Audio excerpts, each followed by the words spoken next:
kita tinggal boosting ya, isi dengan kemampuan-kemampuan khususnya leadership hari ini, supaya teman-teman bisa jauh lebih efektif, dan pada akhirnya apa sih? Pada akhirnya bekerja bisa nyaman, Pak. Nggak stres, nggak bingung, wah saya harus gimana yang ngadepin situasi seperti ini, gitu kan ya. Journey kita ada 5, ini yang saya renungkan bertahun-tahun sampai sekarang. Dan kalau ditanya, Pak, Bapak kalau udah belajar leader sekian lama, apalagi saya jadi pimpinan puncak perusahaan, ngerti nggak sih leadership? Malah tambah bingung, Pak.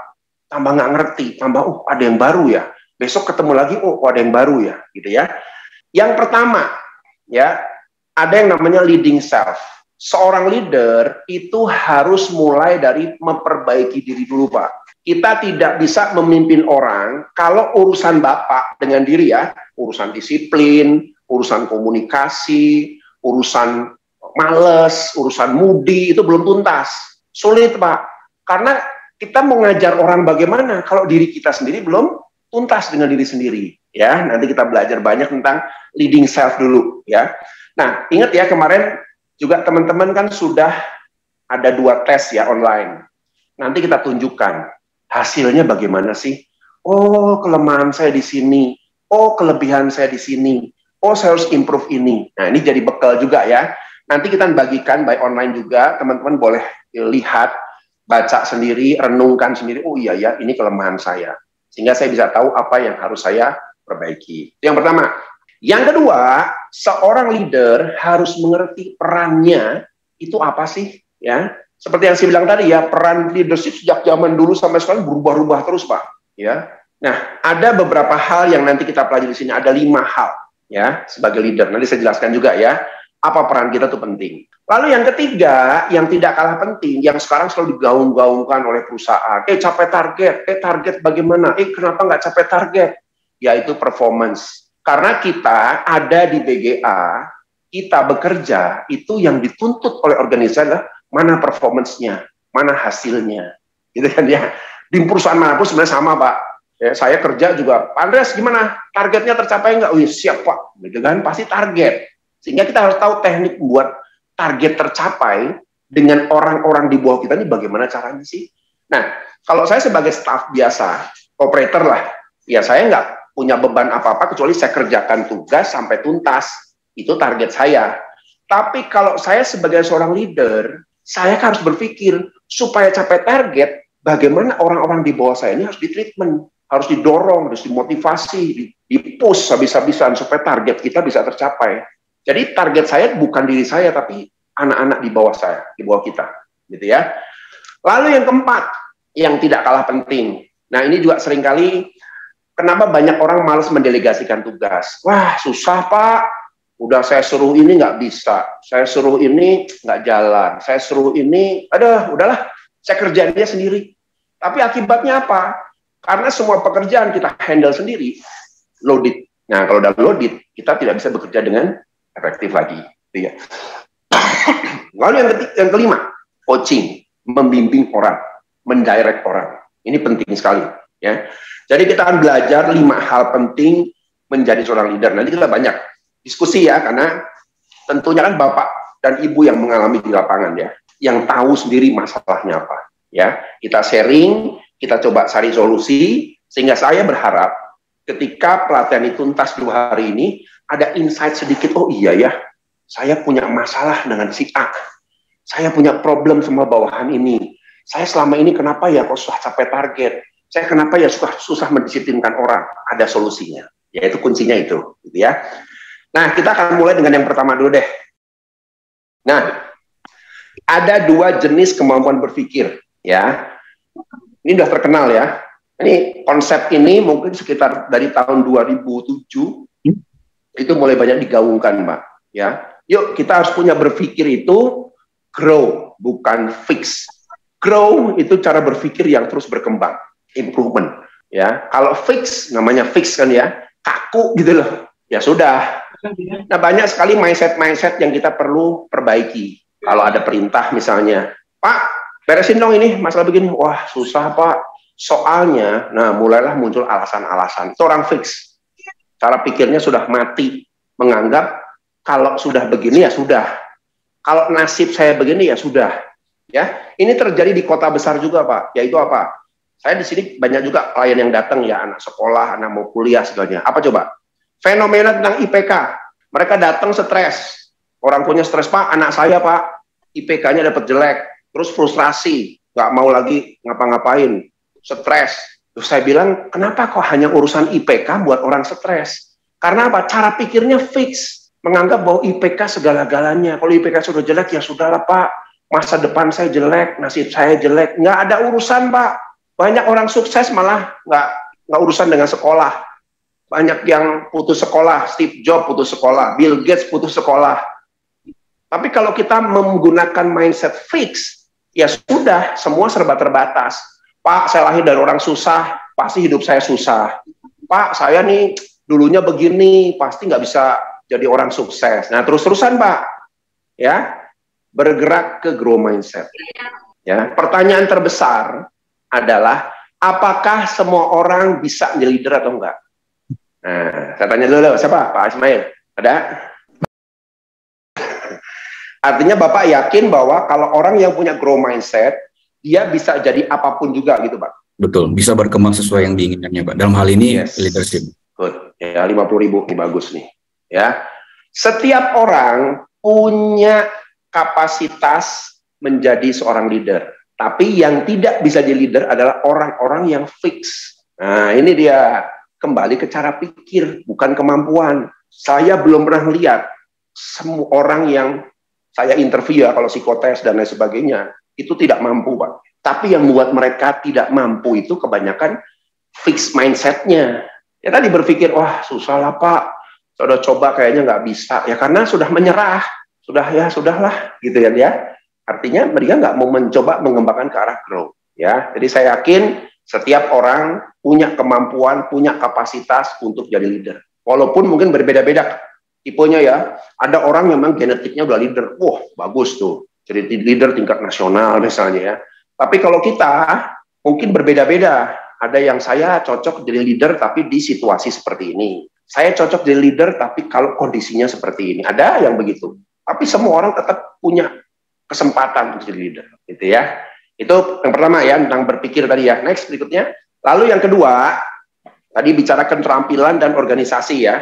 Kepemimpinan itu membutuhkan dua kemampuan, hard skill dan soft skill. Saya yakin Bapak ini dari orang teknik semua nih kebanyakan ya, direkrut ya. Kemampuan hard skill-nya saya guarantee. PGA itu setahu saya Pak, soal rekrutmen itu ketatnya luar biasa loh. Berarti saya yakin kalau Bapak bisa lolos bekerja di BGA, itu sudah orang-orang terbaik yang diambil Pak. Nggak mungkin orang ece-ece, nggak mungkin lah, saya yakin. Saya kenal Bu Oci, kenal Pak Haji, kalau udah rekrutnya gila-gilaan tuh, mereka nggak main-main.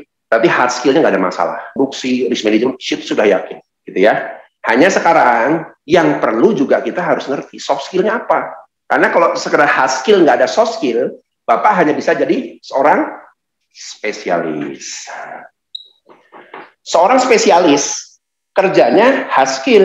Orang lab gitu kan ya, nggak perlu soft skill, nge-lab, ya tiap hari datang nge-lab. Orang-orang IT yang buat programmer, yang canggih-canggih di perusahaan startup, spesialis, karena mereka hard skill, jago-jago, hebat-hebat. Tapi kalau mereka mau merintis karir, menjadi supervisor, menjadi manajer, menjadi tingkat senior manager, jadi VP barangkali, tidak bisa, mereka harus masuk ke ranah yang general. Nah, general ini adalah perpaduan antara hard skill dan soft skill. Kalau ini cukup hard skill. Jadi teman-teman yang jadi manajer di sini, apalagi kita punya bawahan, punya anak buah, bahwa punya jabatan bukan spesialis, tapi jabatan sebagai generalis, berarti Bapak harus menguasai hard skill dan soft skill secara bersamaan, gitu ya. Next berikutnya. Nah, jadi antara soft skill dan hard skill. Jadi soft skill itu pelekat, Pak. Banyak orang pinter di bidangnya masing-masing, banyak, Pak. Saya ketemu banyak orang-orang pinter, Pak. Tapi mereka punya kelemahan di bidang soft. Karena apa? Kalau kita kerja berorganisasi, kan kita nggak kerja sendiri ya.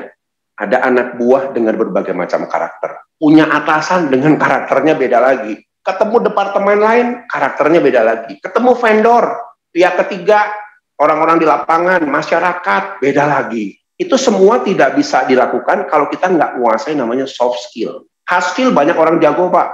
Banyak orang yang kadang-kadang tipenya tipenya adalah orang-orang yang smart gitu ya, IPK-nya 4, bahkan ada tuh. Tapi apa mereka bisa sukses di bidang seperti ini? Enggak. Begitu kita masuk ke generalis, menjadi pimpinan, membawahi orang lain, kita harus punya dua kemampuan, hard skill, soft skill. Dua-duanya harus sama-sama kuat, gitu ya. Next berikutnya. Nah, ada juga mental set yang penting yang kita harus rubah dari diri kita. Ini dua ini sebenarnya tidak ada dalam pelajaran-pelajaran manapun juga. Ini sifatnya lebih cenderung sesuatu yang saya coba renungkan bertahun-tahun gitu ya, sambil menemukan bahwa kalau kita sebagai seorang leader, kita nggak punya keberanian, ngomong kosong Mbak, harus punya keberanian. Apalagi ngadepin orang. Saya ngerti ya di lapangan nggak main-main tuh, belum masyarakat, belum anak buah kita, orang setempat, dan lain sebagainya. Artinya, kita harus punya keberanian. Dan yang luar biasa apa? Ini saya punya pengalaman ya, Bapak ya. Saya dulu pernah kerja di satu perusahaan, Pak. Ya, di perusahaan itu, karena garment ya, garment jahit, ada satu land, isinya orang-orang jahit, laki-laki semua, udah berumur, brutal, Pak. Tidak ada satupun leader yang berani utak-utik itu. Karena ternyata orang-orang itu tuh waktu bangun perusahaan, mereka preman-preman di sekeliling yang sengaja diberi porsi. Karena mereka nuntut, Pak buat pabrik di sini ya, pekerjakan non kita, padahal nggak ada kemampuan. Jadilah tukang jahit yang amburadul, Pak. Pokoknya asal ada lah, mau rokok, mau mabok, mau apa di tempat kerja, orang tutup mata. Dan tidak ada seorang pun yang berani negor, Pak. Nah, saya pikir kalau mereka masuk dalam perusahaan, mereka nggak disiplin, sorry. Ini bisa jadi penyakit nih buat organisasi. Saya turun tangan, masuk ke ruangan. Padahal kecut juga Pak, ketar-ketir ya. Orang tatoan, rambut gondrong, bawa gunting lagi. Wah, ini urusannya sekali masuk nggak keluar tuh, gunting nancep di sini. Tapi saya harus punya keberanian. Selama saya takut terus, saya nggak bisa ngatur mereka. Masuk ke dalam land, Pak. Masuk ke dalam, lalu keluar. Itu pertama kali saya masuk ruangan itu, Pak. Ruangannya kotor, bau nggak karuan, Pak. Masih sampai orang bilang gini, Pak, Bapak berani masuk ruang itu, Pak? Masih hidup lah, Pak ya? Wah, masa sih? Waduh, wah semua orang nakut-nakutin. Hari kedua, masuk lagi. Hari ketiga, dan selama seminggu saya masuk keluar ruangan itu. Nggak ngomong nggak apa, Pak. Tapi untuk membuktikan, jangan pikir saya takut sama kamu, loh. Pesannya gitu. Jadi saya berpikir keberanian ini penting, Pak. Ya, coba lihat. Harimau, Pak ya. Kalau Bapak ketemu harimau, saya nggak tahu di Bapak ada harimau nggak ya. Kalau kita ketemu harimau, yang buat kita nggak selamat itu apa, Pak? Ya, lihat harimau ya, itu mamalia kan mirip kita. Ternyata harimau itu yang dia incer itu adalah leher belakang, Pak. Dia hanya ngincer orang balik badan lari itu. Oh, ini orang takut lari, sikat lehernya ditangkap. Tapi kalau kita berani menatap wajahnya harimau, dia takut. Eksperimen itu Bapak lihat di YouTube di satu kebun binatang. Apa yang terjadi? Banyak sekali harimau-harimau yang begitu ditatap matanya, dia takut, Pak. Ciu. Sama, Pak. Kita as a leader harus punya keberanian. Selama kita nggak punya keberanian, habis, Bapak. Ya, dari mana keberanian munculnya? Tatap mata. Kita ngomong tenang, bahasa tubuh, gitu kan ya, dan lain sebagainya. Enggak sih, keberanian itu muncul di waktu yang instan, gitu ya. Sebenarnya, kalau dari pengalaman saya, Pak, memang namanya keberanian itu butuh pengalaman. Jadi udah berulang sekali, dua kali, awalnya gemeter, keduanya lebih mantap, ketiganya percaya diri. Itu semua berproses. Masing-masing orang beda-beda, ada yang cepat, ada yang lama. Tapi bagaimana Pak ya, dalam situasi di mana saya harus segera. Nah, saya pernah kejadian nih Pak. Saya pernah dipanggil untuk menghadap satu bos orang bule gitu ya. Waduh, mati saya bilang. Gimana cara bahasa Inggris saya petot. Wah, udah ciut lah Pak, pokoknya udah stres dan lain sebagainya. Akhirnya saya pakai teknik yang namanya visualisasi. Kenapa begitu? Ternyata Pak, rasa takut itu sebagian besar itu diciptakan bukan dari luar ke dalam, tapi diciptakan di dalam kepala kita. Biasanya muncul begini ya, kenapa kok kamu takut sama atasan? Ya soalnya takutnya saya dimarahin. Nah, takutnya. Betul nggak? Berarti semua ketakutannya muncul dari kita, dari kepala kita. Dan manusia, pikiran manusia itu pikiran yang paling hebat dalam menciptakan rasa takut sendiri. Hantu misalnya kan kebanyakan dipikir di kepala, jangan-jangan ada hantu, ya padahal nggak ada. Tahu udah ketakutan duluan. Oh, ini jangan-jangan ada ini, padahal ketakutan. Jadi caranya visualisasi, Pak. Kalau saya terbiasa gini, misalnya contoh, saya diminta datang nih ke atasan dulu ya. Aduh, saya coba begini visualisasi. Saya dipanggil. Kira-kira apa ya? Oh, mungkin barangkali beliau nanya ini. Jadi saya mencoba menciptakan satu situasi yang saya bangun sendiri. Kan rasa takut juga dibangun sendiri, Pak. Hanya yang rasa takut itu kita bangun jadi rasa takut. Sekarang saya balik. Oh, enggak kok. Saya punya argumen kalau dia nanya gini, saya begini. Ah, enggak kok. Ah, santai aja saya ngomong. Ah, saya bersikap gini aja. Awalnya latihan gitu susah, Pak. Tapi bertahun-tahun kemudian ini terpakai. Saya ngadepin siapapun juga. Soal sekarang kan saya kadang-kadang juga mengajar DPR. Kemarin juga mengajar beberapa orang pemerintahan. Punya sikap tenang. Karena apa? Saya belajar visualisasi bahwa saya bangun sendiri cerita gitu ya. Nanti ketemu ngobrol apa, saya bicara apa, persiapannya harus apa, dan lain sebagainya. Ternyata cukup efektif. Jadi cara cepatnya visualisasi, Pak. Tadi Pak siapa? Pak Ferry. Pak Ferry ya, visualisasi Pak. Ciptakan sesuatu yang menenangkan kita. Bahwa, oh saya dipanggil atasan, tenang kok, data lengkap, ini lengkap, ini lengkap. Masalahnya juga sama, kalau visualisasi, Bapak juga tidak bisa sekedar visualisasi, tapi juga harus siap. Bahan-bahan presentasinya disiapkan. Data-datanya disiapkan. Ya kalau ininya enggak ada, ya Bapak mau sehebat apapun, ya stres terus. Ininya siap. Jadi ini plus. Nah, itu Pak Ferry ya. Visualisasi Pak. Ya Pak. Terima kasih. Oke, baik. Next berikutnya, kita lanjut. Kepedulian ya. Nah, yang berikutnya, mental set berikutnya, yang masih kurang adalah kepedulian. Pak, saya bertahun-tahun Pak, ya, kita ini sebenarnya ada satu budaya di Indonesia yang bisa jadi sisi lemah tapi sisi kuat. Menjadi bekal buat kita sebagai leader. Yaitu apa? Coba S depannya. Ayo, apa? Bisa jawab nggak? Sungkan. Ininya. Nah, 100.000 nih, siapa nih? Sama Pak? Pak siapa nih? Siapa tadi? 100.000. Oke, Pak Editor. Betul. Pak, kita ini di budaya timur ini masih ada rasa sungkan. Sungkan ini, ya kalau kita bicara negatifnya ada juga sih ya. Tapi bicara positifnya, ketika kita ngatur bawahan di Indonesia ini juga harus kita pakai, Pak. Orang di bawah kita itu, kalau kita deket, Pak, coba Bapak lihat. Saya kalau deket akrab sama orang, itu kan rasanya orang juga sungkan ya. Ah, dia udah baik sama saya kok. Oh, dia juga udah mikirin saya kok. Ah, udahlah. Kadang-kadang itu, Pak, yang masih kurang. Nah, kalau Bapak nggak peduli sama bawahan kita, nggak peduli sama orang lain, orang pikir, siapa kamu?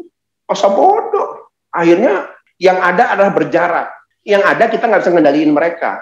Ya, saya sering tuh dulu Pak jadi HRD. Duit saya kadang-kadang habis Pak. Ngapain coba?